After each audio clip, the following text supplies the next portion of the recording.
So, hello everyone and welcome to this webinar, Climate Change Estimates for the Coming Months, Practical Pilot Services. And it's nice to see that there's at least some people to join us this time and during the, because this is recorded, it's good that we get more people to see these amazing pilots. So my name is Katriina Veijola and I'm from the Finnish Meteorological Institute. And this is the first webinar of the eShape project's webinar series that is presenting pilots from different showcases in the project. And this webinar is presenting pilots from the climate showcase. And the climate showcase leader Mikko Stralendorf will be joining us a little bit later today. And this is the part A of the webinar, and the part B will be on 15th of June. And there will be, for example, a presentation about hydropower. So you are also welcome to participate that webinar as well. So eShape is a European project that ensures to maximize Earth observation-based benefits and provides and delivers services that use Earth observation for different stakeholders, such as citizens, decision makers, industry, and researchers. And this webinar will give you information about climate change estimates, such as seasonal climate predictions for urban and forest areas. And the main purpose of this webinar is to make people aware of these amazing pilots.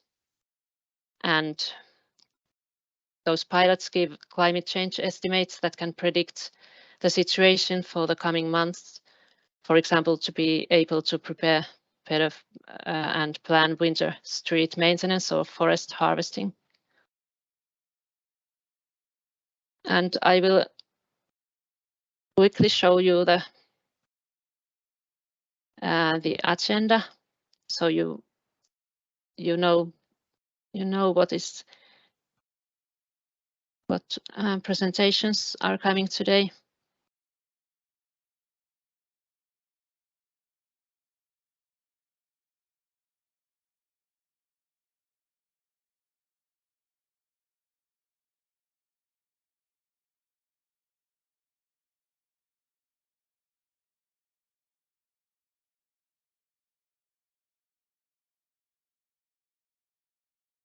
So after this introduction, there will be 4 presentations from Otto Hyvärinen from FMI and from Andrea Vaidaf from FMI and Miriam Kosmale from FMI and also Saskia Pulchoch from the German Weather Service. And after that, there will be also a question and answers section and the closing words. So this agenda is also available in the eShape pages where you got the link to the webinar. And for those who just joined, are joining, the webinar will be recorded and it will be available in the eShape YouTube channel later. And each presentation has 15 minutes time about, and after each presentation there will be 5 minutes of questions. And then there's also the question and answers section afterwards, so there people can also ask questions, put them on the chat and or raise hands to if you want to talk. So we will start the first presentation. I will just stop sharing this screen and The topic of the first presentation is subseasonal and seasonal climate predictions for Windsor Street maintenance in Helsinki, and it's presented by Otto Hyvärinen from the Finnish Meteorological Institute. So you can share. Thank you. I will now share my screen. And so I'm talking about, as was already mentioned, talking about the Winter Street maintenance in Helsinki. So we are doing this on the both subseasonal and seasonal scale, and we hope to help the City of Helsinki authorities in planning their activities, improving the winter safety and optimizing the maintenance costs. So these activities include snow removal from the streets, and then the streets are sanded so they are not slippery, and after the winter ends in the spring you have to clean the streets of the sand and the grit that has been accumulated. And the main thing is that this was done in the co-design mode, so we had the face-to-face and web meetings with the Urban Environmental Division of the City of Helsinki, and there we discussed what is the potential of these forecasts, and importantly, what is the forecast skill and what kind of uncertainties are in these forecasts and variables we are going to forecast. And then we decided what are the most relevant forecast products and how to visualize them, and then how to deliver them to the user. And the time scale is very important, because initially we were thinking only using the seasonal range forecast, but it became clear very quickly that what they are doing, they are planning the activities in the time scales of several weeks. So we had to include also the subseasonal forecasts, and then only use the seasonal timescale forecasts for the snow depth, because for the preparation of the snow dump sites and haulage. So in the end, we have 5 products, 4 for the subseasonal scale that were run on the FMI server and disseminated through the FMI portal. So long periods of the freezing and mild weather, and then what are the probability of slippery conditions for the pedestrians, then the snow accumulation, that is the snow depth, and then what is the probability of conditions for the street spring cleaning. And then we had one seasonal product that was run on the Wikio platform, which was this, but disseminated through the FMI web portal, and that was the snow accumulation. And one important thing is that you have to do some post-processing for the forecasts. That is called bias correction or bias adjustments. Here we have the temperature bias for the all Finland by the week, and for sort of what is the time of the year on the x-axis, and then on the y-axis is the forecast week. So we can see that there's a seasonal difference when there's a cold bias and when there's a warm bias. And of course for the snow you can do the similar picture. Then we did the validation or verification of the forecast. This is still ongoing. At the moment we are doing the verification of the main variables, that is the temperature and snow depth, using the reforecasts, meaning the forecasts that one would get in the past if one would have then the current system.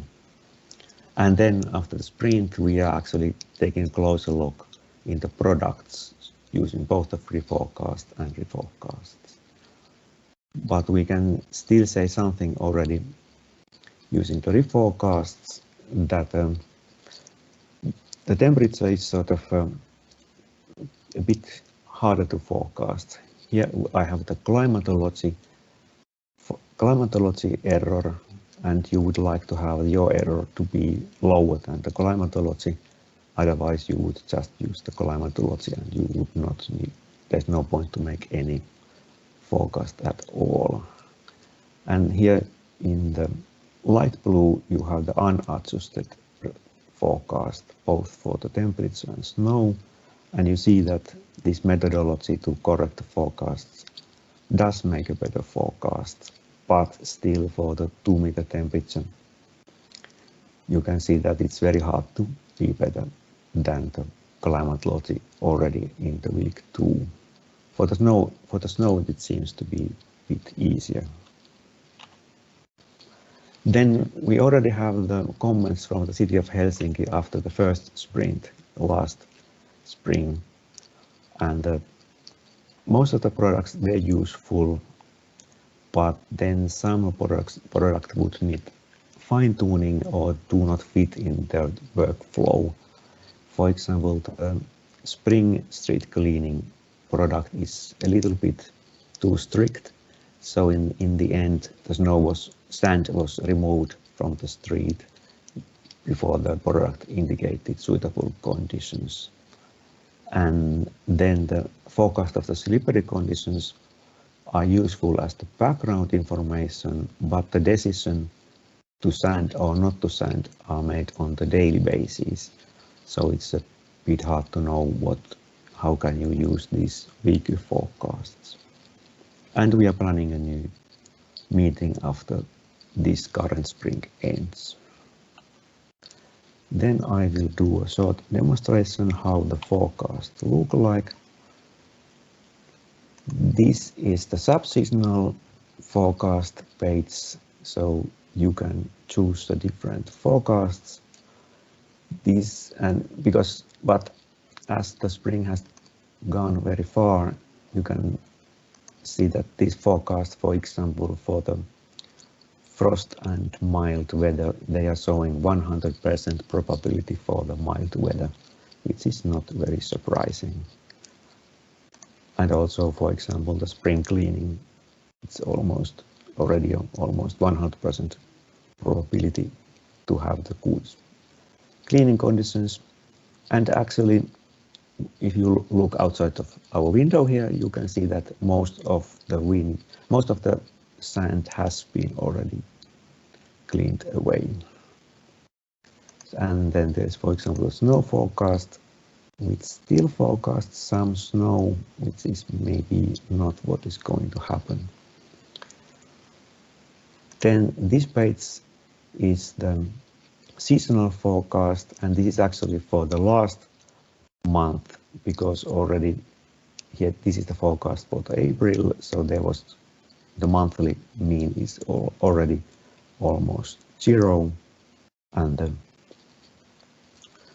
there's no point of making a new forecast at this point. And I think this is more or less what I wanted to show you. And there has been a new publication about these in the FMI Climate Bulletin research letters, where you can read a bit more details of these products. Thank you.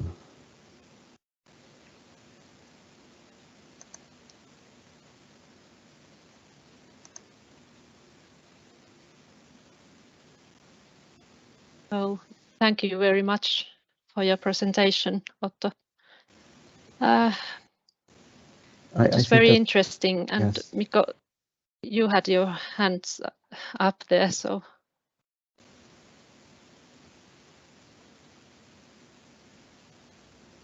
I think you are muted. No, but someone I have a lot of noise, so maybe Katrina can mute again hers to have better voice. Okay. Anyway, my comment is thank you, Otto. What we have in Harvest the Seasons learned from some of our customers was actually that the climatology itself, when this is in essence is different places in Finland, is not very precisely known as well.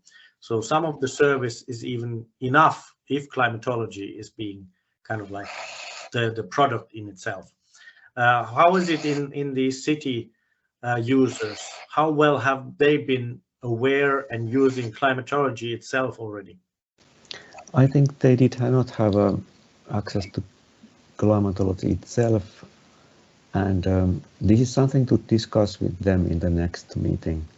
And there's one thing that I skipped, and this is that when you do forecasts for city of Helsinki, it's already such a big place that for example, for snow, what are you actually forecasting? So there's a lot of these interesting things to be discussed and maybe improved in the future.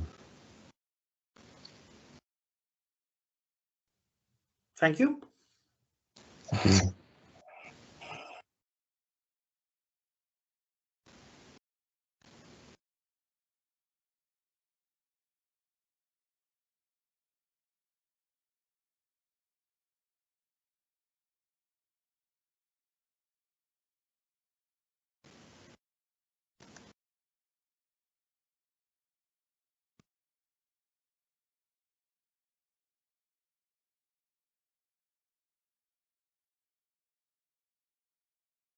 Oh, the topic of the next presentation, or is there any other questions I didn't remember to ask? At least there's no in the chat.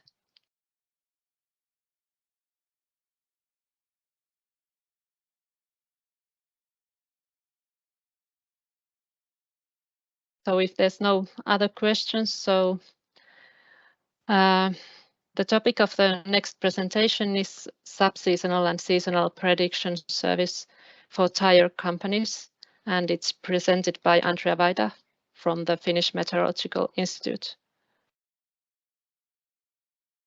Thank you, Katrina. I will share my screen and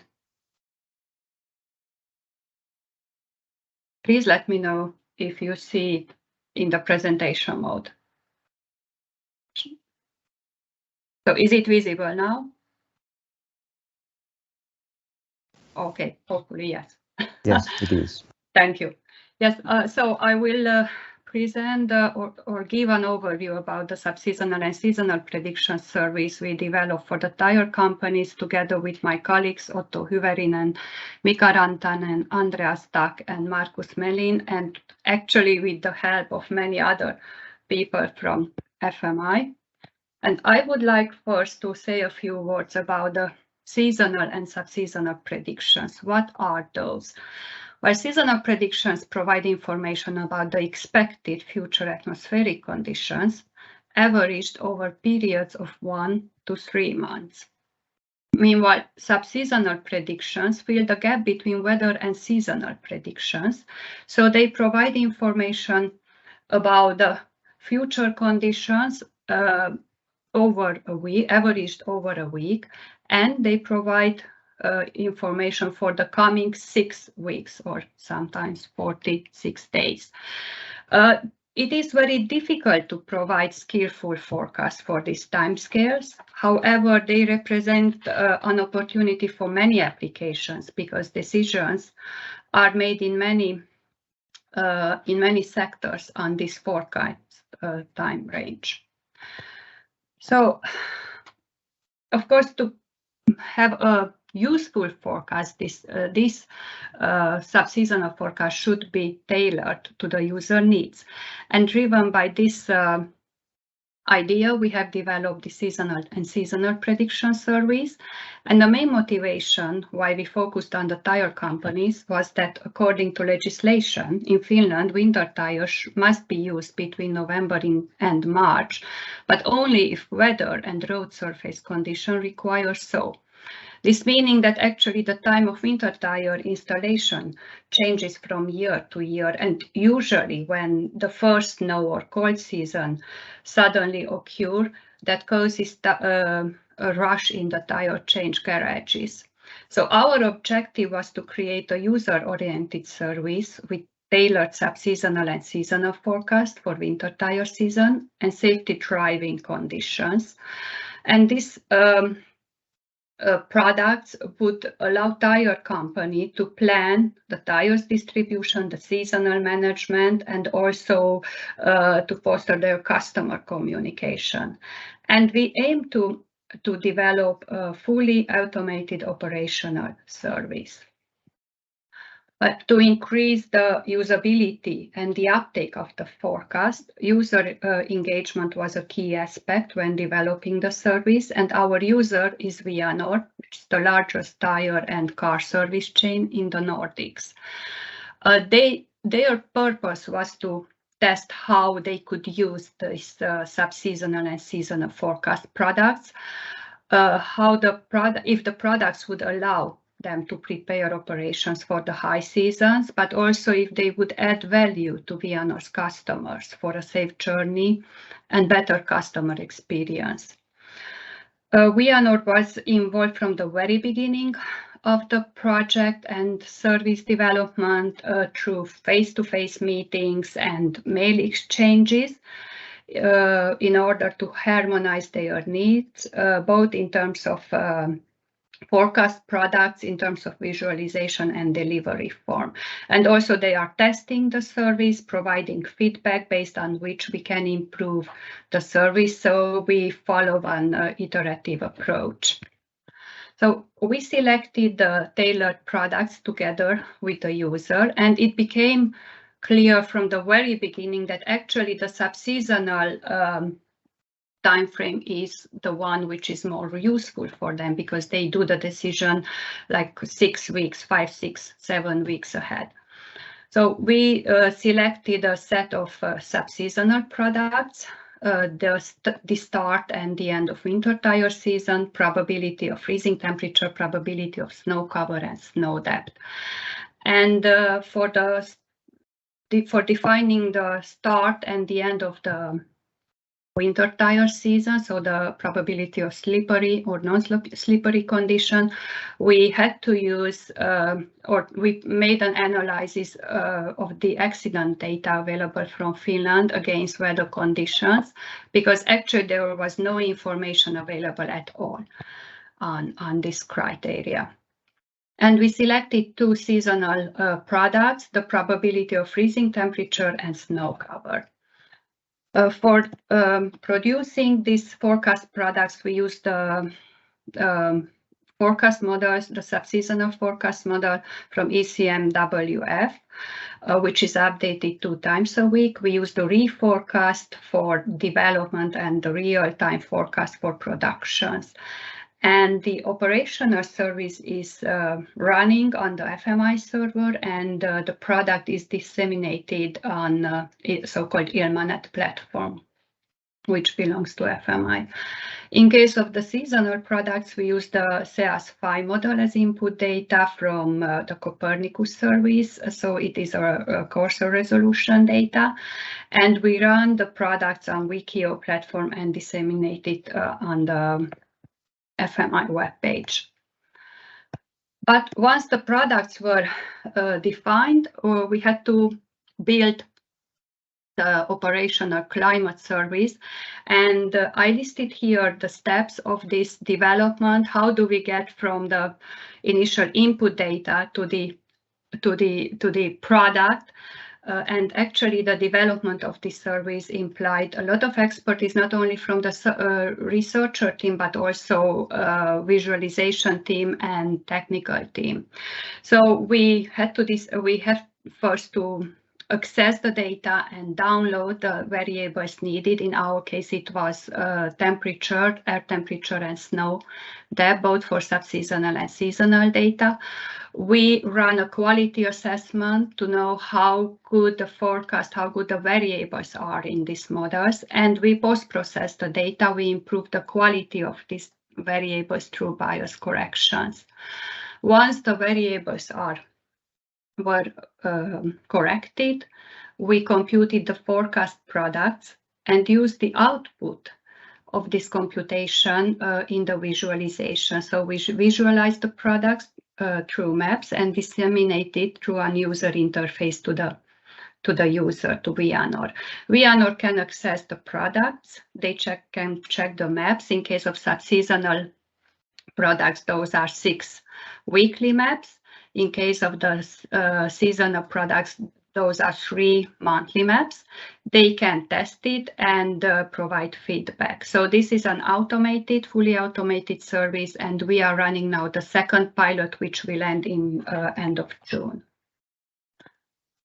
Of course, the users need a skillful and reliable forecast data so that they are able to do clever decisions. And we know that the variables have different skill depending on the geographical region, depending on the lead time, depending on the season. And raw model data has systematic errors, which should be reduced by bias correction. And I listed here only one example, the subseasonal temperature, the reforecast data compared to the ERA5 reanalysis, which is actually the reference data. So we can see the errors, and it is clear that during autumn we have a warm bias, and also during winter, but during spring we have a cold bias. So these biases should be reduced before we produce the forecast products. And to know how to reduce it, we tested several bias correction methods, and we choose the one which gave the best results. And here are some figures for the bias correction, or for the skill assessment, the skill scores of temperature and snow depth from 2 stations, from Joukkioinen, located in southern Finland, and then in Sodankylä in northern Finland. And in blue is the raw model data, and the rest is the bias corrected data. The purple is the climatology. And as you can see, the bias correction improved the raw model data, so improve the forecast. The idea is to have so the lower the value, the scale score, the better it is. And this, in case of temperature, we were not able to beat the climatology, but in case of snow forecast, actually the bias corrected forecast outperformed the climatology. So we did the bias correction both for temperature, snow depth on subseasonal scale and also on seasonal scale. So all the variables used in the service are corrected. And once we had the corrected variables, we computed the forecast products and then visualized them through maps and delivered it on the Ilmanet platform. Or you can see here just a screenshot of the platform, but I will have a short demo. We provide for each product information about the product itself. We provide 6 static weekly maps and also the animation of these maps. And the service was released in September 2020. It has 2 updates. It's updated on Tuesday and Friday, and user can access it using the credentials. So this is the subseasonal, and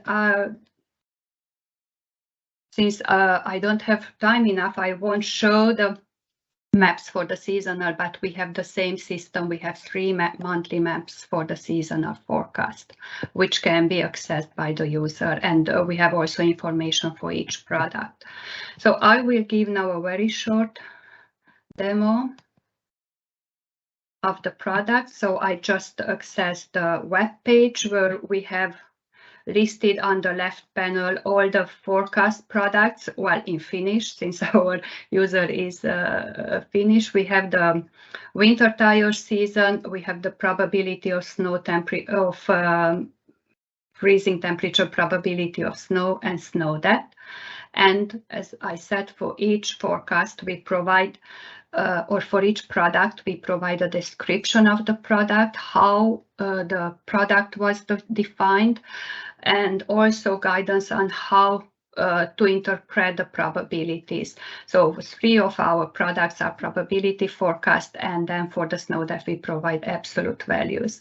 And for each product we have the probability, or we have the 6 static maps. This is the offset of winter tire season. So we provide probabilities of non-slippery conditions, and as you can see, actually it looks like we might have, or the forecast is a bit delayed because we don't have that much slippery condition anymore in southern Finland, but it some night frost there are still possible. And we have the animation. So it shows that during May, the non-slippery condition will occur in the whole country. So actually it is time to change the winter tire, to switch to summer tires. Then for the other, we have similar information for the other products. This is the freezing temperature product.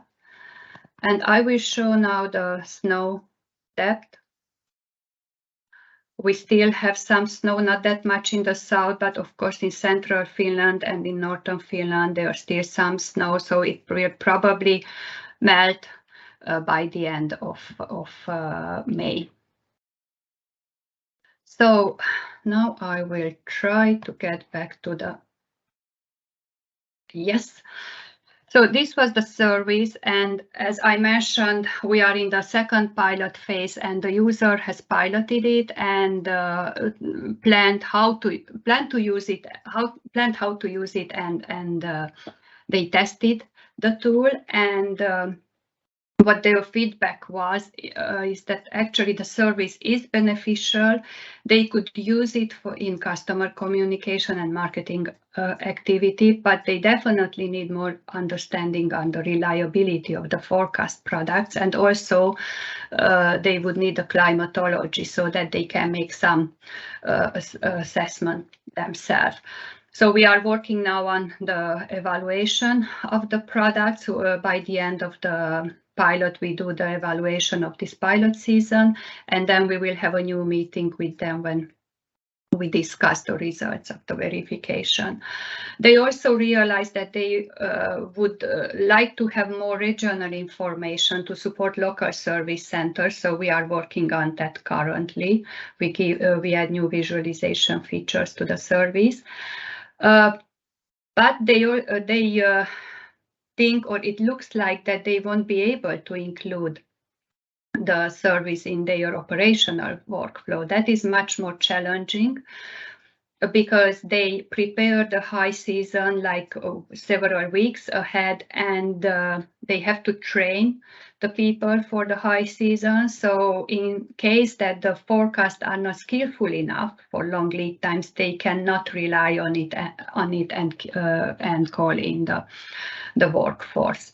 But what we have learned during this pilots, actually, that the users need a longer time to understand the value of using these forecast products and the service, and to increase the uptake of these products. So we have published a short paper about this service and the products that can be accessed from FMI webpage.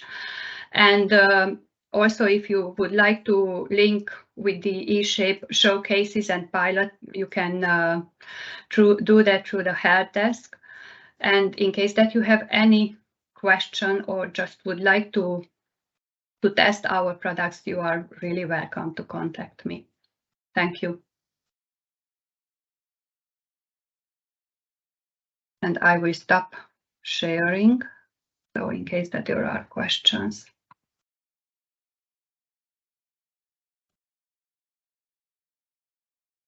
Thank you very much for your presentation, Andrea. It was very interesting to see the demos of your products, for example, the animation of slippery conditions.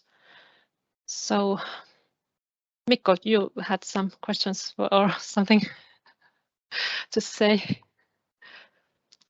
You are muted, Mikko. Yeah, my off button for muting takes very long. But thank you very much for the presentation.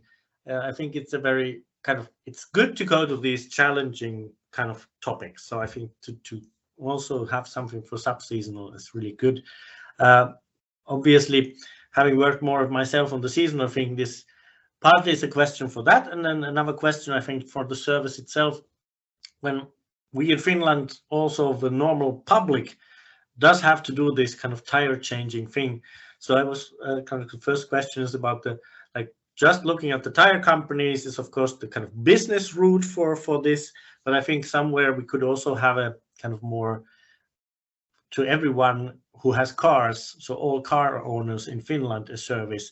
So have you thought about that car generally kind of like informing people about when to change in which region the car tires, because I think this is something for the Vianor people and also to kind of like because let's face it, if more people are actually doing things based on our forecast, then our forecast is even more valuable than maybe knowing the exact situation.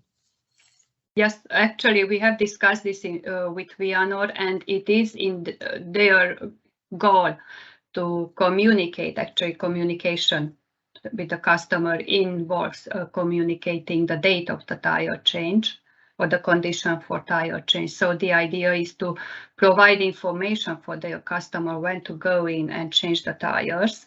So that is on their list, possibility list, but we realized that, or they realized that actually it is not that easy to do it, to include it in their workflow, because they have to think it through. How do they send out the information? And actually not only to the customer, but also for their smaller garages and tire hotels, how to share the information with them so that they are not misinterpreted. So this is something we are still working on. And of course, if the forecast based on the verification results, if they seem to be reliable and useful, we can think about disseminating it to the public through the customer service. So that will be a next step, probably. So you have not yet, because I think, so Maria-Liisa Tuomola in FMI is probably a person that I would kind of contact. Yes. Because we already did it. Oh, okay. No, but that's we already did it, and we had many discussions with them, and also presented the products to other users or to the customers, to FMI customers. So we hope to get more users involved in the next pilot phases. Because I just let's say we see it from the TV meteorologists when they are out there, and at some point they say that now's the time to do it. Mm-hmm. But because we are the forecasting business, I think we can also kind of consider this to be a question to be asked exactly on the kind of like longer time frames.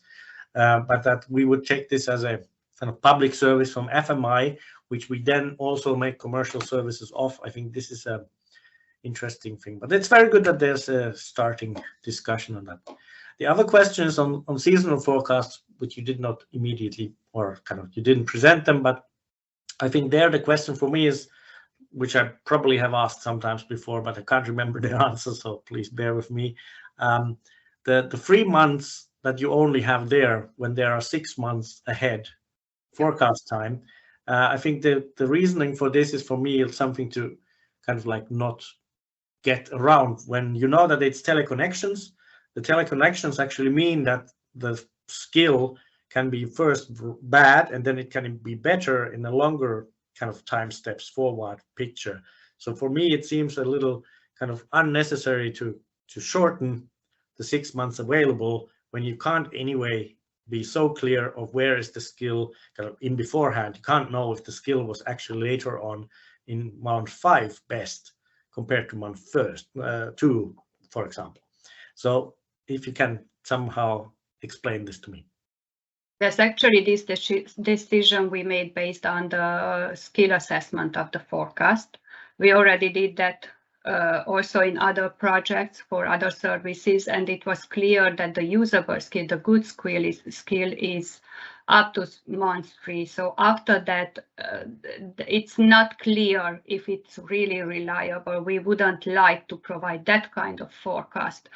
And that was our decision to make. So we thought that in case we provide forecast and we are able to improve the skill of the forecast, that should be done for the first 3 months where the skill is still clear.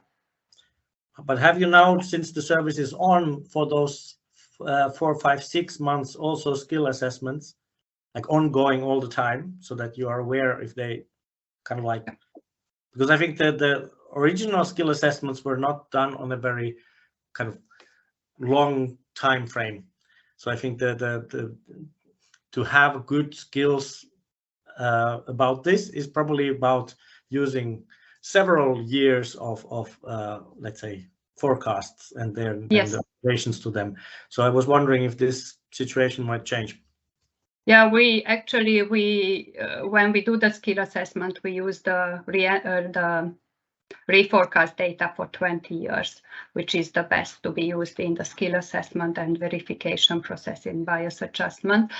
And yes, we did that, but not for this service, because it turned out that the seasonal products are not that important for Vianor. So they are relying mainly on the subseasonal forecast, although we provide it. We provide a seasonal, but then we try to keep it a bit like, a side part of the service, because they don't use it that much, and definitely not on 5, 6 lead month time scale. So we have not focused on such a long lead time in this project. Yeah, and I totally understand it for this particular service. It was more a kind of general question about seasonal forecast. If we kind of like consider there's more skill when in subseasonal, for example, we should be trying to be using it more. And I think the longer time frame then for other services is actually the point where it then gets interesting. Like, yeah. But hey, thank you very much. And thank you. Service.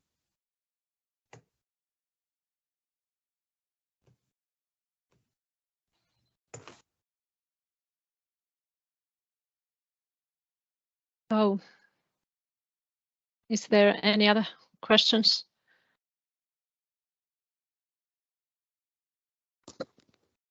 If not, we can go to the third presentation. And the topic of the presentation is Harvester Seasons, a service for the forestry sector. And it's presented by Miriam Kosmale from the Finnish Meteorological Institute. So you can start. Thank you very much, Katrina. You can see my full screen mode now. First slide.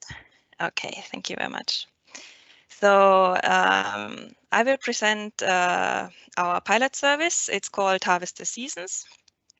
This is a service supporting operational planning for the forestry sector. My name is Miriam Kosmale, and I'm working at the Arctic Space Center at the Finnish Meteorological Institute. And Harvester Seasons was developed together with my colleagues from Finnish Meteorological Institute, colleagues from the University of Helsinki, and in close collaboration with the Finnish forestry company Metsäteho. The work for this service is embedded within eShape under the climate showcases. So I start first with a short statement by the Finnish Ministry of Agriculture, which is emphasizing the importance of sustainable use and management of forests to meet the climatological challenges and ensure economic, ecological, social, and cultural sustainability for the Finnish society. So, just short as background information about the area of interest for the Harvester Season service. As I said, the service was built in close collaboration with the Finnish forestry sector. Most of the Baltic Shield, including the Scandinavian Peninsula and Finland, is dominated by forest. Such forest coverage maps you can see on the right side. They are from the Copernicus Land Monitoring Service. So 75% of Finland's area is covered with forest, and wood production can access a total of 20.3 million hectares of forest land, of which 61% is privately owned. Besides Russia, France, Sweden, and Germany, Finland has the 5th largest wood resources in Europe. In the year 2020, a total of 78 million solid cubic meters of roundwood were consumed in Finland, from which 85% was used by the forest industry. Wood processing is still one of the most relevant industrial sectors in Finland. With about 2.7 billion euros of annual tax revenue, it plays a significant part in the country's economy. Goods of the forestry sector contribute with 1/5 to the Finnish export market. Typical products from the forestry sector consists of paper, board and converted products, sawn material, and pulp and wood-based panels. So a few words on timber harvesting and the challenges in forest operations. 99% of the commercial timber harvesting is conducted with wheel-based forest machines, so-called harvesters and forwarders, which you can see on the photos on the right side. Those machines, they are quite heavy, up to 20 metric tons and almost 40 tons when they are fully loaded. They require exceptionally good load-bearing conditions for the operations. Depending on the soil-bearing capacity, operations with those heavy machines can lead to deformation and damage to the ecosystem. So soil moisture due to the actual weather conditions lowers the bearing capacity for most of the surfaces, especially in peatlands and clay-dominated soil, which are quite common in Finland, account for these challenges in forest operations. So typically the best harvesting condition with minimal impact is during winter time, where you have a frozen soil and snow-covered soil. So according to the Finnish forest legislation, accepted levels of rotting and soil damage are set. And the number of deep ruts greater than 10 centimeters caused by these heavy machines has to be kept minimal. Wet conditions lead to lower soil bearing capacity, as I said already, and increase the risk of damaging the soil ecosystem. So that's the background why we are offering in Harvester Season such a dynamic trafficability service. The service is combining national static trafficability maps with dynamic climatological and weather forecast information.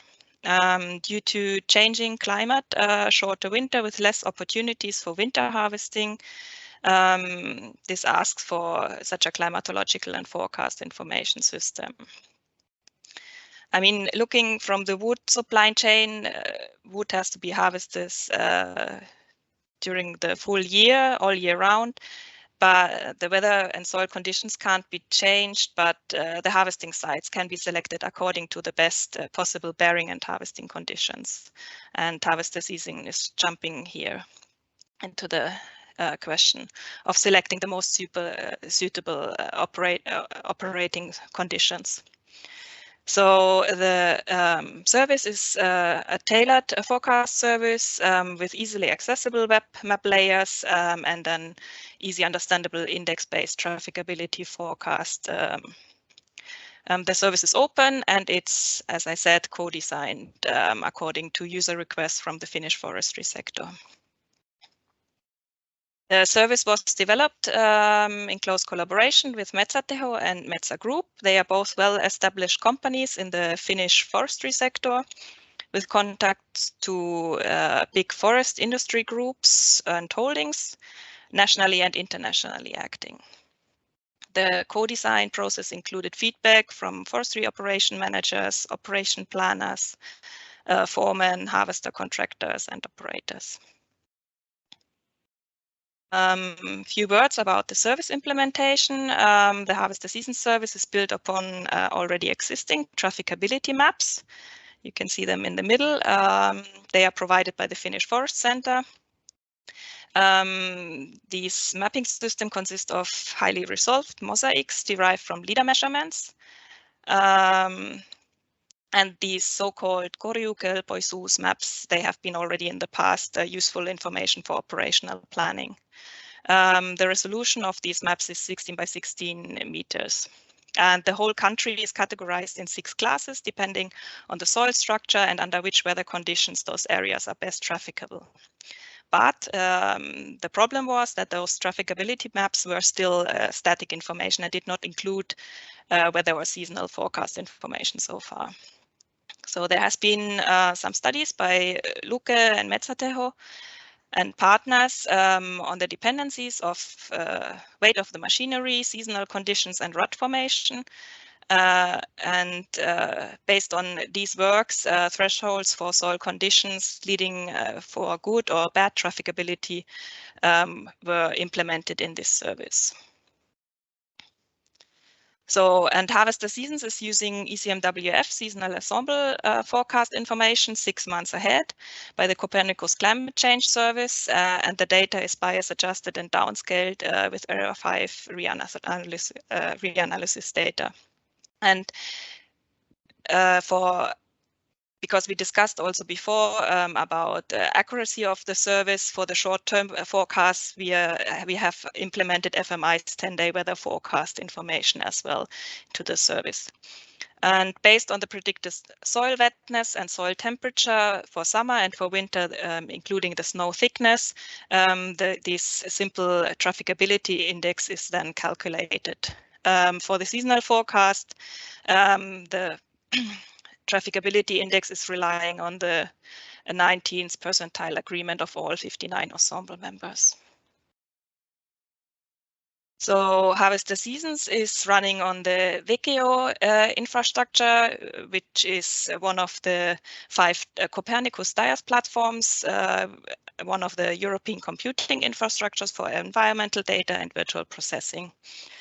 And it's, as I said, combining the terrain characteristic in combination with the meteorological and the seasonal forecast data.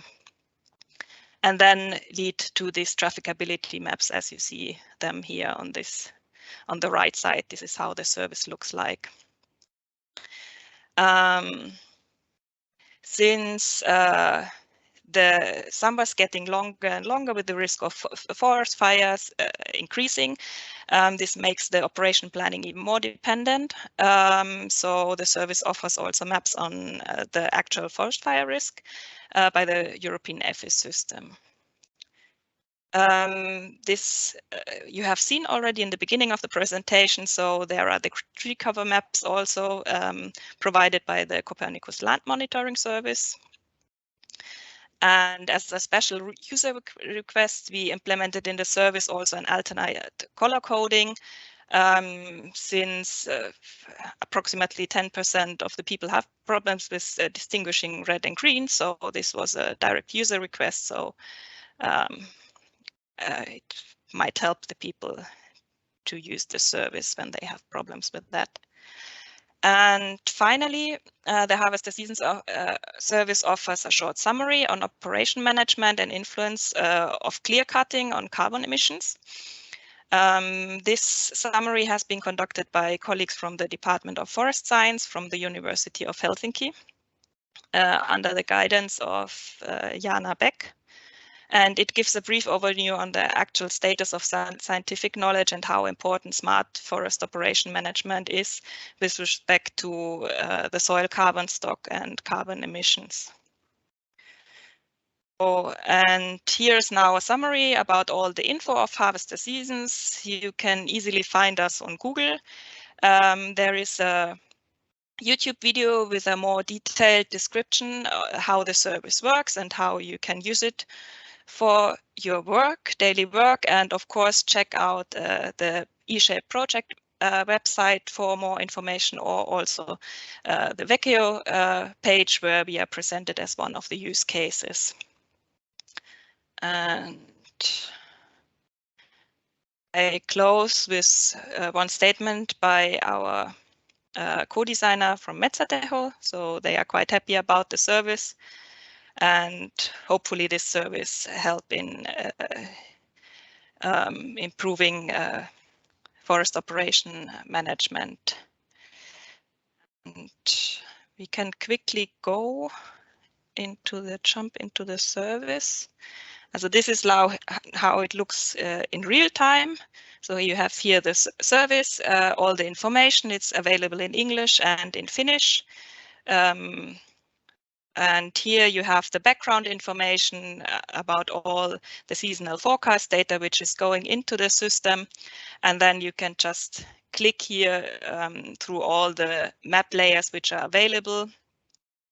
Here we have then the trafficability index for an area and the 6 months forecast for the summer or for the winter index.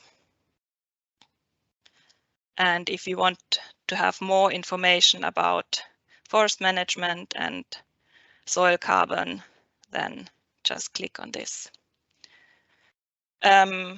Yeah, for example, also a special request by the users was that we have also all the boundaries of all the properties also included in the service. This helps them for operation planning. And what we also have implemented, but this I will not show, this is like we are working closely together with another user, and we have implemented a special password protected site where they can look instantaneously into all the forest inventory stands and how the trafficability acts is predicted for all these stands, so they can quickly see all their stands and all the information for their operation planning. And this is planned to be a paid service. And yeah, and with this, I go to the last slide and want to say thank you very much. Check out the service or contact via the eShape help desk if you have any questions, or contact us directly. We are always open for feedback from users or interested stakeholders. Thank you.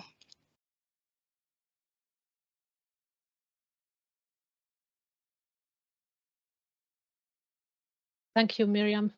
It was very interesting to hear about this service that is related to forests, and it looks very, very useful for the forest sector. So, Mikko, you had some questions there. Well, I have to be fair to everyone, so everybody gets a question. Harvester season is difficult for me when I've been, of course, involved myself in doing it. So I don't have, in that sense, something as a kind of simple things to wonder about because I've been involved. But I think maybe it's good for the audience to share a little bit about the challenges to do this in other countries as well. So maybe I would just ask for this thing that, how can we or could we kind of like expand outside of Finland this trafficability information? Because I think that is still a key component of why this service is practical and simple, and to achieve something similar in other countries is a challenge which we have been a little bit investigating, but haven't gotten kind of like solutions yet. But Miriam, please say something about that. Yeah, I mean, as you said, that's a challenge because these trafficability maps, they are really in a high resolution with these 16 by 16 meters, and similar information is not available, even not for only Europe or for other parts of the world. So this is a tricky part. I mean, you suggested that we are looking at the total water index and make some statistic about it, but we have not yet decided yet how we can replace the LiDAR data for the rest of Europe. So this is ongoing work. Well, let's say the topographic wetness index, that's a TWA. So that is something that in Finland was one of the key basis of this trafficability maps, and it is difficult to get the same laser data like it was used for Finland in other places in the same kind of coverage way. And it's anyway a big challenge to get the data, calculate it all, and put it into use, so that we have therefore tried to do it with the Copernicus digital elevation map, which is available from the Copernicus services. Is something that we have done the exercise with, but there the principal challenge is that for a topographic wetness index, you need the kind of like the surface. So what the Copernicus DEM is about the treetop height. So that height is seen in this product from Copernicus, but we of course need to be at the ground level, at the soil level. So there this challenge is how to do it qualitatively in a good enough way that we can cover large areas. But I think one of those, how the Finnish trafficability map came to existence was, of course, that they have several, I think 100 or 200 places where they had kind of like people then checking whatever they were calculating from this geo information. They then had also boots on the ground to verify that did this actually work, so that the thresholds that were used are actually based on this kind of in situ campaigns. And those are really difficult to organize from Finland to whatever other place in the earth. So there's what we kind of need, some kind of like partners in other countries. So if any of them are available, that is something we would look for. But thank you. Good thing. Thank you.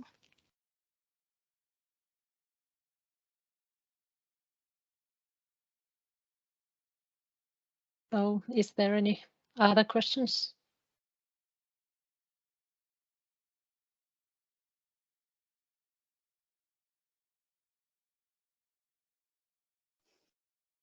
Well, if not, then we can continue with the next presentation. And the topic of the presentation is seasonal climate predictions for German cities to strengthen urban resilience to climate variability. And it's presented by Saskia Buchholz from the German Weather Service. So you are welcome to share your screen. Yeah, thank you very much. I hope you can see my screen now. Yes. Okay, thanks. Yeah, thank you very much for the opportunity to present our DWD E-Shape pilot. My name is Saskia Buchholz and I'm a researcher at the German Meteorological Service.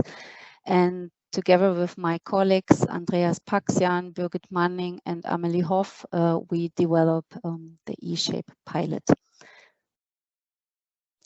This slide should just give you a short overview of the pilot itself, because within the climate showcase and the pilot 2, which is on urban resilience to extreme weather, we have 3 different pilots from 3 different institutions. And my colleague Otto Hyvärinen showed you in his presentation the subseasonal and the seasonal forecast products for the city of Helsinki. And I would like to show you now the DWD pilot, and within the next webinar, which is in June, our colleagues from the ZAMK will show you their climate prediction products for the Austrian cities. Today, I would like to present the E-Shape pilot as part of the DWD climate prediction website. And with this website, we want to give the users a consistent evaluation and presentation of the climate predictions across all the timescales. Currently available on the websites are the seasonal and the decadal predictions, and we will come this year also with the subseasonal predictions. And for the seasonal and decadal predictions, we only use the German climate forecast system, which is also available, or the data and results are available via ECMWF. And the eShape pilot is part of the seasonal climate prediction. On the website, the users find different information layers. We have 2 entry points for different user groups. For example, we distinguish between the basic users and more expert users. And the eShape pilot is part of the basic users, since the German authorities and municipalities need a low entry level to get information about climate predictions. And the expert users, which can be, for example, scientists or other experts from insurances or from the forest sectors, stuff like that, or from WMO, they mainly use the expert entry point. The development of the website and the eShape pilot is in close cooperation with the users. And on this upside down pyramid on the right hand side, you just see how we condense for the website the level or the degree of details, and also the spatial and temporal aggregation that we present on the website for the different user groups. So the design of the climate prediction website, as I said, was in close cooperation with users from various sectors. We are in close cooperation, especially with the forest sector and with the insurance sector, but also other institutions and scientists. And the website is available, or parts of this website, since 2016. And also for the eShape pilot, at the beginning, we had a small survey that was carried out among 12 German cities, where we get feedback from 11 cities, mainly big cities in Germany. And they want to be also part of the development team within Sprint 2. So, and we discussed or asked for their feedback on their requirements of climate prediction products. And with our pilot city, Aschaffenburg, we had 2 individual meetings at the beginning with representatives mainly from the Urban Development Authority and from the Environmental Authority, and to discuss the needs from the city for the service. But it was quite hard because we had to explain what climate predictions are, because it is not so common in German cities or municipalities to use these kind of data. They have quite a lot of knowledge for climate projections, which go until the end of the century. They are using these climate projection data very often for their urban development planning, but climate prediction was new to the municipalities. On the website, there is also a feedback formula and contact details where the users can ask questions or give us some feedback about the website. Also, since 2016, the DWD holds an annual workshop for end users. So last year we had around 18 persons who registered for this workshop, and it was 2 to 3 days where we discuss also in small groups the development of the website. We also have a newsletter that informs twice per year about changes and new innovations of the website.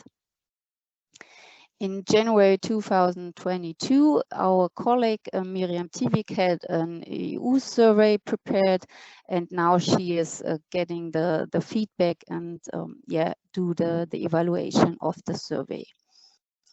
Yeah, and as I said, our municipalities in Germany, they are they have huge knowledge about how to deal with climate projections and uncertainties and mean or ensemble data of climate projections, but there is a huge knowledge gap what climate predictions can do, or what the added value could be for their everyday work. Yeah, I will show you the climate prediction website in a short live demo, but here you can just see that there is a short link that exists in German and in English where you can access the website. And then when you choose the entry point, basic climate predictions and seasonal climate predictions where the eShape pilot is available, then you will get these kind of German maps on the right-hand side, and then you get a selection menu where you can choose different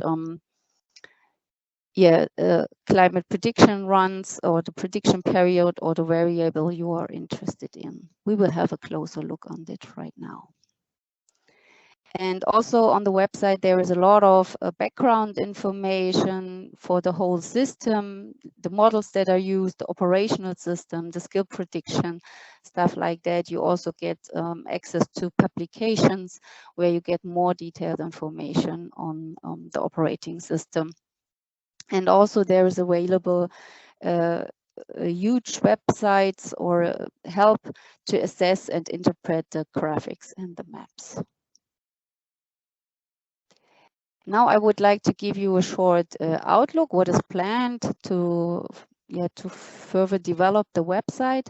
So currently we are working on a more interactive presentation and selection of combined maps and time series, because right now we only have some static maps that are updated regularly for the decadal once per year, for the subseasonal every month, for the seasonal every month. And we would like to be more interactive and not so static. We also focus on a combination of a kind of overview or entry page where we show the users information from the past to the future, combining our observations, our climate predictions, and our climate projections. Because right now, only the climate predictions are available on the website that I would like to present you right now. And the climate projections on the observations are on different platforms and different internet websites. So we would like to combine this to get really a seamless approach. The development of the eShape pilot also includes the decadal climate predictions. So currently only the seasonal predictions are available for the 16 German state capital cities and our pilot city Aschaffenburg. And this summer, we would also like to offer the users the decadal climate predictions. And the decadal climate predictions could also fill the gap in between the climate projections, which go until the end of the century, and the subseasonal information. So the decadal climate predictions give us an information about the next 10 years, and that could be very interesting also for the urban planning sector. And currently there are only available the maps and tables and time series, but we do not provide the data itself. So we are discussing how we can give the users access to the raw data or the different data steps that are in the operational chain. For example, the downscale data that are used for the pilot. We would also be more user-oriented because currently available are just temperature and precipitation on the website. But we have on other websites also for the WMO, or products giving information about the El Niño Southern Oscillation and then the NOW index, the North Atlantic Oscillation. And also from the agricultural sector comes the idea to focus on different drought indices, for example, the SPAI drought index. And we are working on that, and hopefully within the next 2 years, we also can present some more user-oriented and tailored indices or products. Yeah, that's it with the presentation. And now I would like to show you the website. I hope you can see it right now. So the entry stuff is, as I said, dwd.de/climate predictions for the English website, and you can choose your language, German or English, via this button or here at the top. So this is the entry page where you come to the eShape pilot. Also, as I said, there is the basic climate predictions and the expert climate predictions available for the two main user groups or user levels. And you will find under the basic climate predictions the eShape pilot.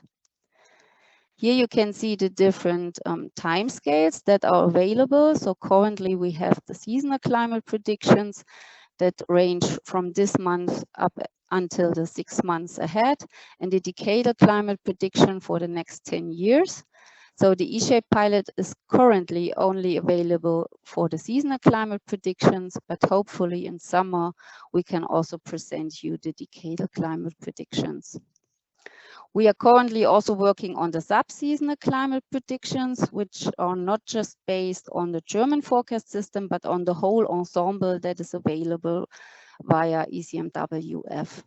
Hopefully, we can get this information available for Germany by the end of this year. When you click the seasonal climate prediction products, you get as an entry point the map visualization type showing you Germany and the 4 regions, south, east, north, and west. And here for the selection menu, you can choose between different variables. And for example, you can choose as a forecast period the current period that goes from April to September. The eShape pilot is available under the region selection menu. So before eShape, we only had Germany and the 4 regions. And now you will get here a list with all the cities available, which are the 16 state capital cities and our pilot city, which I selected right now, which is the urban district of Aschaffenburg. As I said, currently available are only the variables temperature and precipitation. And you can choose 3 different types of visualization. So we have here the Germany map right now, but you can also choose the table where you can get the information also as numbers, or the time series, which is quite useful also for the users, is our traffic light. Here you have a short description what a traffic light means, because the traffic light gives you the prediction skill. And if the traffic light is green, which means that the prediction is significantly better than the observed climate mean, or if it's yellow, then it's comparable, then the authorities can have some trust in the seasonal climate predictions for their city. And this is mainly the case for temperature and for ensemble mean prediction. So with precipitation and also the probabilistic prediction, sometimes we have a red traffic light, but as the other colleagues also said, we are working on a better skill, and this is work in progress for all the groups, I think, to get better seasonal climate predictions. And here under the graphic, you see also a description also for the selection menu. And as I said, also here you can get information on how to assess the graphics for ensemble, or for example, the ensemble mean prediction map. Then you just click here, and then you get again the figure and the description what the figure is showing you to help you interpreting the figure. And also here you get some background information on the whole system, and also the collaboration with partners where eShape is now a part of. You can see different institutions that are working on this website, on this climate prediction website. And if you want to contact us, you can use the eShape help desk, or you can contact us directly via the feedback formula, or just write an email or call us. So that's it from my side. with the presentation and the short live demo of the website. And yeah, I'm happy for questions. Thank you very much.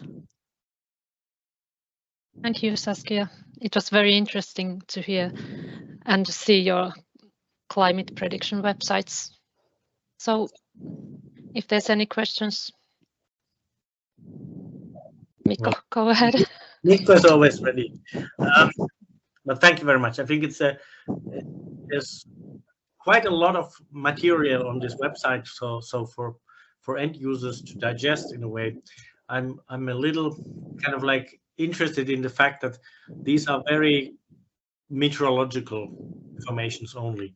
So they're the kind of what I have seen in other kind of like actions is always the bridge to understand a little bit more on the end user side of what is it that you use this for, so that we can then choose more kind of like not just the simple temperatures, precipitations, but also something specific to that topic.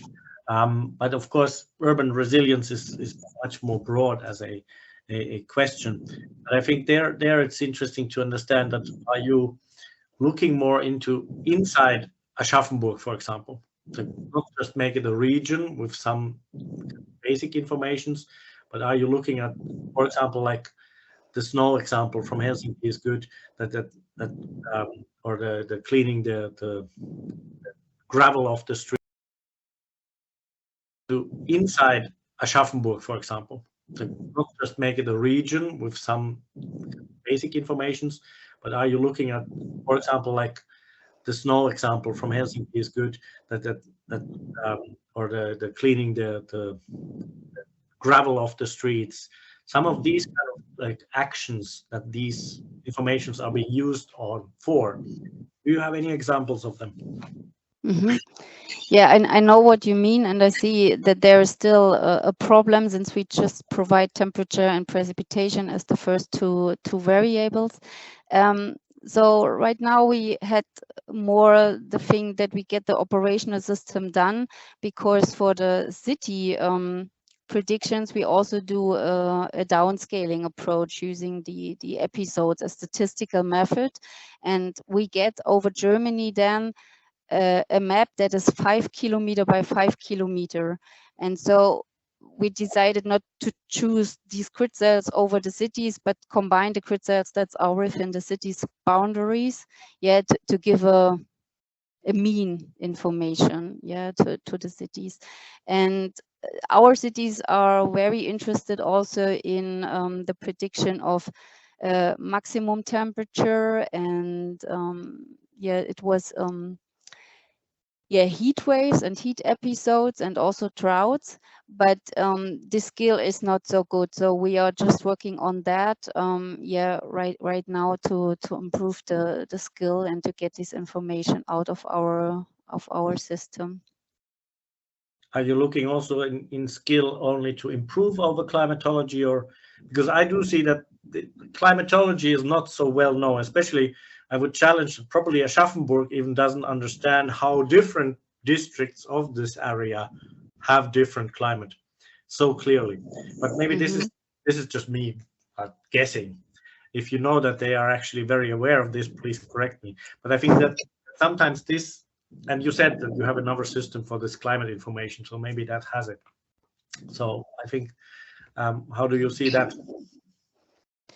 Yeah, so real detailed information about the city comes mainly through modeling approach that we do for the cities, or other engineering companies do for the cities in Germany, via, it's called in German, Gutachten also. And then therefore the cities get the information, let's say on a 20 meter or 50 or 100 meter grid over their city, that they exactly know where are my hotspots of temperature, or maybe also from the radar data we are doing some precipitation statistics for cities, also to identify maybe hotspots for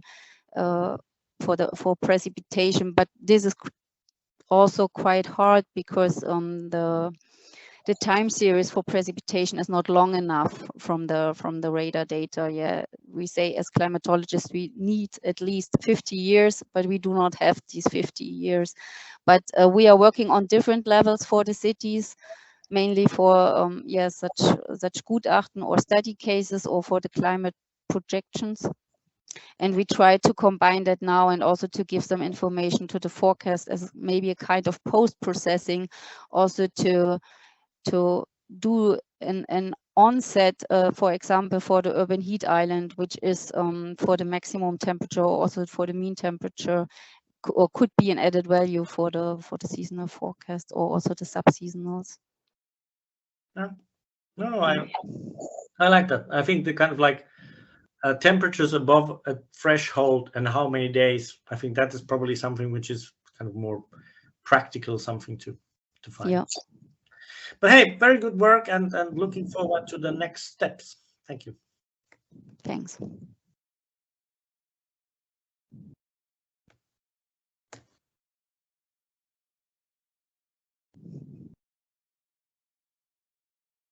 Well, next in the agenda, we have the questions and answers section. So we have had a lot of questions and discussion already after the presentations, and there's no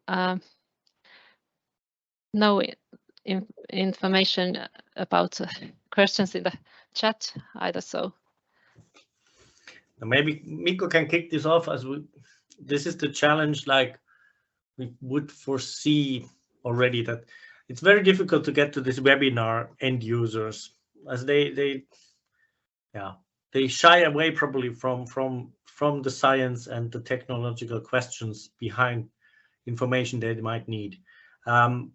We are involved in our project, which is actually about like climate adaptation in urban areas, Harmonia, and there, I think it was also very kind of depressing in a way, but also enlightening to understand that it is really difficult to get people from cities into these discussions, because for them many of the topics are just so knowledge intensive and far away from them that they don't feel that there's any use to participate in them, which makes it then for the research groups actually difficult to understand well how can you be practically helping them. But that's why we are more among each other. I think that we can discuss here more about a kind of situation where we see common actions to go towards. But Miriam, please go ahead and speak. Yeah, I want to say the same thing. I mean, we had with harvester seasons the same problem, and that's why we came up with this simple index, like just good and bad trafficability, because the main feedback what we get from our users is because the foreman and the operation planners, they have so much other things what they have to take care of. They don't want to spend a lot of time in analyzing any maps or time series or whatever. They just want quickly all the information which is available, like just look at the maps and see it. And this was for harvester seasons the reason why we have just a very simple presentation of a trafficability. Is it good or is it bad? Just a simple index with a color coding, bad, red, good, green, so that immediately the information is understandable. And exactly that's the point of this project, like that we are bridging the gap between the users, which are maybe afraid of all the scientific stuff in the background, and then teach them what is available, what can be helpful for them for their daily work, what they are doing. Yeah, that's what I wanted to say. Good testimony, Andrea. Yes, actually, I would like just to support what Miriam said and Mikko said, because it is clear that users usually, well, we have been working with different kind of users, and all of them had the same wish to have a very simple visualization form and easily available interface where they can get the data from. So usually we researchers, we opt to have a lot of information and we would like to provide a lot of information for them. That's not what they want from us. They want something very simple, in many cases tailored for their need, that they can simply, easily understand and use in their decision support work. So I think this is something which has been discussed already a lot, and it still will be discussed a lot when we talk about climate services and development, co-creation of services, because this should be one of the main issues we should keep in mind. So how do we involve that someone we need always from those end user sides? Or otherwise, I think one of my ideas is sometimes that we need to kind of be able to just give me a day or two that I am going along with someone who uses or needs kind of like climatological or weather and seasonal prediction information, that we go to them, we watch what they do during a day, and then we get maybe the ideas of what we can provide. That's more an approach that I think might be useful when trying to get them to come to some meetings of us, and then kind of like give them too much complicated information and science so that they are afraid to even say what they need. But this is, Saskia, you have a vision on this as well? Let's take everybody for a round on this. Yeah, I think there is a vision from my side, but it's also hard for the scientists, I think, because also when I talk to my colleagues, there's also, yeah, the feedback, okay, but I can give them the information without the skill, without this, without that, otherwise they cannot use it. So I think also the discussion for or within the scientists must change, or yeah. No, I think that was a very good point. I think, Miriam, we did this in harvester seasons as well. So we kind of decided some percentages, we decided some thresholds, or maybe the thresholds came well from the end user side already. But like, what are the percentages of agreement of ensemble members that we want? These were principally then made on our side just to get it simple, otherwise it wouldn't be simple.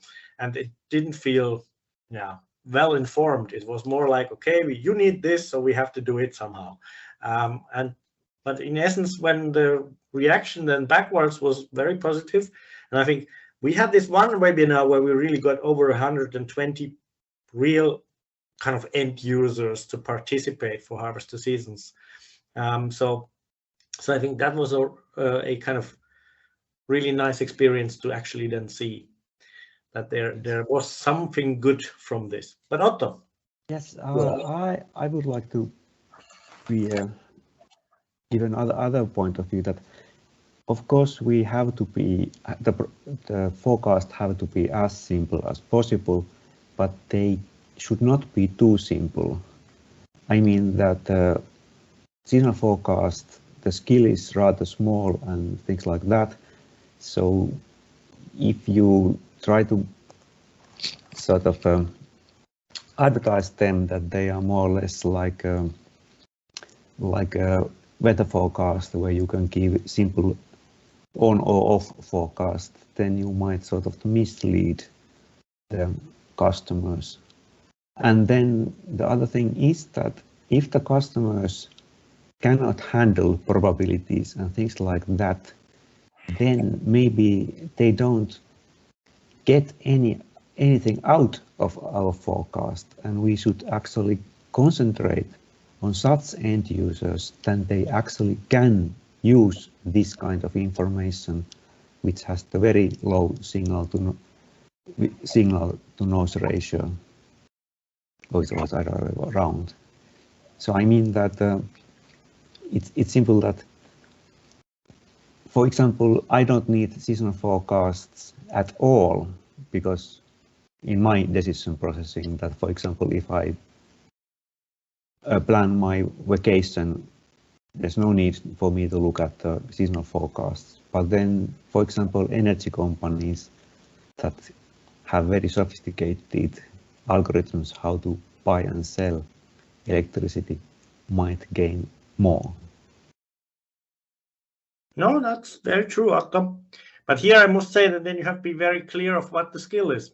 The skill is not against climatology, for example, when climatology itself is a skill to use.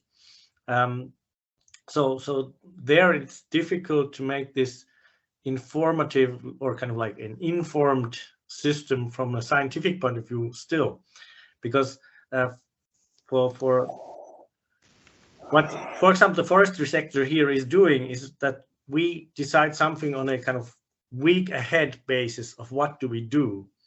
But if you just look at the week ahead, you have, for example, 10 good places to go to, but you should choose probably the least good one of those compared to the future. That if which one of these like options that you have to decide for this week, you should be thinking about, hey, I have 2 years time to cut them down. Somewhere in 2 years ahead, I have to do this. But now I shouldn't take the kind of like for sure good ones also later. I should take the one which is now just about good, will be bad later on. So that's why these decisions are such that they can be done on a weekly information basis, which they have done for decades, trying to use weather forecast as good as possible. But that has meant that now that a lot of the winter production has to move to summer, they have to now understand what is it in summer that could be better and easier. And I think this is complicated, even for these kind of like simple kind of end users. And that's why I think it is very difficult. But I think the reaction from them backwards to us was the one that, hey, at least now we have something else to use compared to nothing at all, or kind of like guessing or just trying out and maybe having luck compared to knowing something. And that was the reaction in forestry. But it is such that's why I was promoting if we would understand better what they do and how they decide, that might help us to be better in doing this. And here we have a gap that we cannot understand enough ourselves on those end users processes.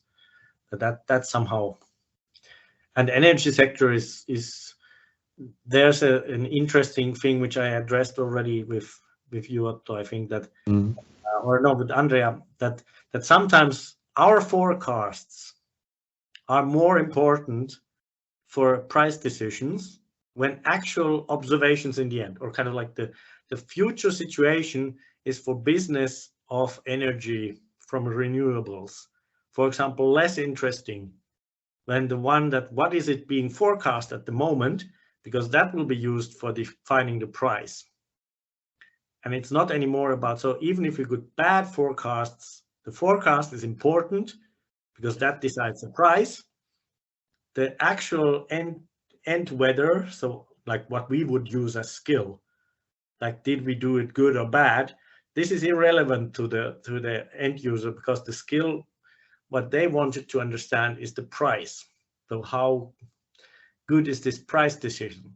And that depends more on a comparison between different forecasts than the actual forecast quality. So this makes it very complex and difficult. But I think you are right, Otto, that we have many things to consider. I think that the problem has been that there are so many that it's very difficult for us to actually make services. And that's why I'm promoting in principle just let's do services and learn from doing them, and not hesitate. But 5 minutes to go. So what do we, anyone wants to say last words, please? And Katrina, thank you for being the host. So you are, of course, welcome as well. Shoot.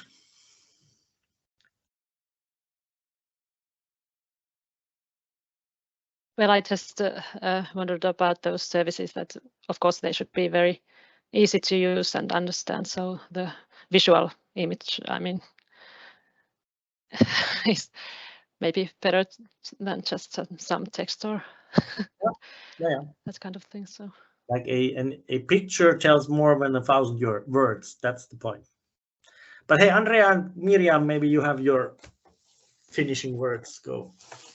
Yes, and this is maybe a reply or possible reply to your question, how to work together with the users. I think it's very important to have a kind of dynamic interaction with them, even if it takes a lot of time. But already in the beginning of this design process, because sometimes users, it might be, especially if they haven't worked that much with this kind of data, they don't know exactly what is possible, what kind of products they would really need. We have realized that now, actually, that this could have been planned also in a different way, in a wiser way. But it is really good if we meet and have many workshops with the user from the beginning. And then, of course, we have to leave some space for iteration, because after 1-2 years of testing, they might have some new ideas, or we can see that certain things do not work in the way we plan to have it. So we really need this iterative approach when developing the services. But yes, user involvement, I think that's a very critical issue when developing the service. Miriam, you say the final words. Yeah, basically, I just want to agree, and I want to say that it's a learning process on both sides. Like, it's for the users, it's a learning process, what is available, how can they use the data, and for us, it's a learning process, what can we offer, and as Andrea said, this iteration is very important, that it goes in cycles. Like, you always come back to the user and ask them, is this what you need? And then rethink to rebuild the service that you really answer their questions, because otherwise a service is only good when it's used. If it's just like the 1,000 web page available on the internet, I mean, it's for nothing. But yeah. There are billions nowadays. I think the word to use now is billion. 1 in a billion. Yes, but that's good that we have such projects like eShape, where exactly this is like emphasized, that the close collaboration with end users and collecting the user feedback to learn on both sides. Yeah. Well said. Maybe we finish with this, or does anyone burn to say something else? Doesn't look like it. Thank you very much for all of you. Bye. Thank you. Enjoy the day. See you soon. Bye-bye. Thank you very much. Bye. Thank you. Bye.